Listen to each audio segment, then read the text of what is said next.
بمحافظة الإسكندرية. من جانب آخر أفاد مراسل الجزيرة بأن مئات المسيحيين الغاضبين هاجموا سيارات للشرطة وعربات إسعاف عقب وقوع الانفجار، وهو ما دفع قوات الأمن للتدخل وإطلاق القنابل المسيلة للدموع لتفريق المحتجين. وقد انتدب النائب العام فريقا من النيابة للتحقيق في الحادث وتحديد هوية المشتبه فيه. وأصدرت مشيخة الأزهر بيانا تدين فيه الحادث وتدعو المصريين للاعتصام بوحدته.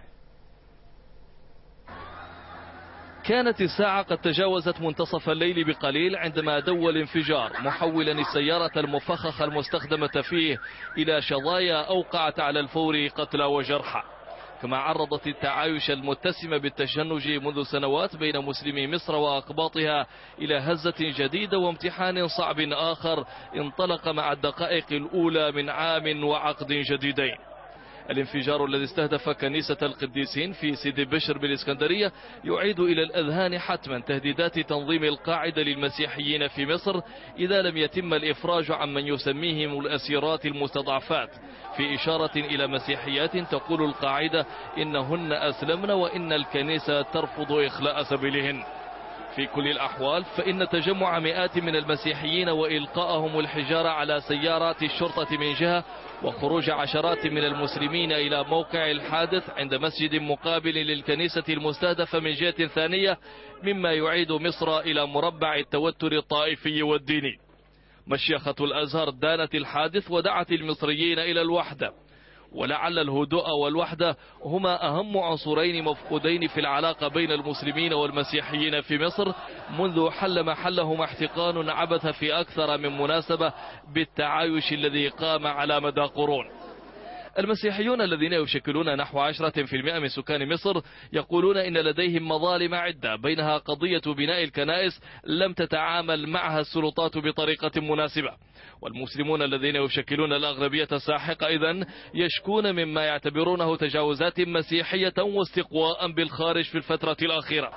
والمناوشات التي تقع من حين لآخر وبوتيرة متقاربة من شمال البلاد إلى جنوبها تقول بوضوح إن السلطات المصرية لم تحسم الكثير من الملفات في العلاقة بين المسلمين والأقباط.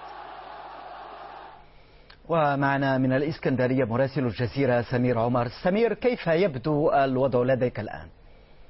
يعني في الساعة الفائتة حدث تطور وحيد على المستوى الميداني، إذ تظاهر العشرات في شوارع مجاورة للكنيسة ثم فرقتهم قوات الأمن مرة أخرى. الآن عاد الهدوء الحذر يخيم على المنطقة، ولكن في المعلومات التي ربما تقود لكشف هوية منفذي هذه العملية أفادت مصادر أمنية رفيعة المستوى أن في التحليل المبدئي لهذا الحادث فإن السيارة التي وضعت بجوار الكنيسة وتم تفجيرها المرجح أنها كانت تحتوي على نحو 100 كيلو من مادة TNT، وكانت موضوعة أسفل السيارة، وهو ما نتج عن التفجير وانقلاب السيارة في الهواء وإحداث تلفيات في واجهة الكنيسة. أيضا في المعلومات وفقا للمصادر الأمنية فإن تعليمات مشددة لكل اللجان على مداخل ومخارج الإسكندرية الآن تم تجديد الحراسة عليها، تم تجديد الحراسة على كنائس مصر بشكل كامل من قبل وفقا لتعليمات وزير الداخلية المصري. وأيضا هناك حملة تمشيط واسعة ستقوم بها أجهزة الأمن في الإسكندرية وفي مداخلها ومخارجها من أجل التوصل إلى 4 أشخاص أفاد شهود العيان ومن استمعت رجال المباحث لأقوالهم أنهم كانوا يستقلون هذه السيارة قبل انفجارها بنحو 5 دقائق. في القراءة أيضا الأمنية لهذا الحادث أفادت المصادر الأمنية أنه يتم البحث الآن في ترجيح أن يكون قد جرى المنفذ هذه العملية ربما يكون ذوي صلة بخلايا تتبع تنظيم القاعدة الذي تحول من تنظيم واضح إلى حالة عامة، وربما يرتبط هذا بالتهديد الذي أطلق من قبل تنظيم القاعدة في العراق.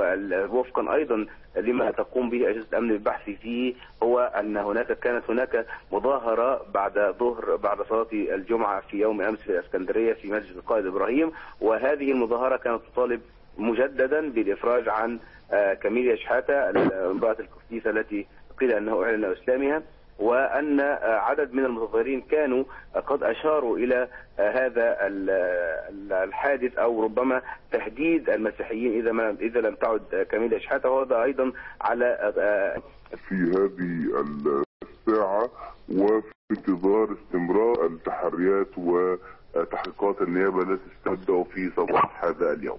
شكرا جزيلا لك.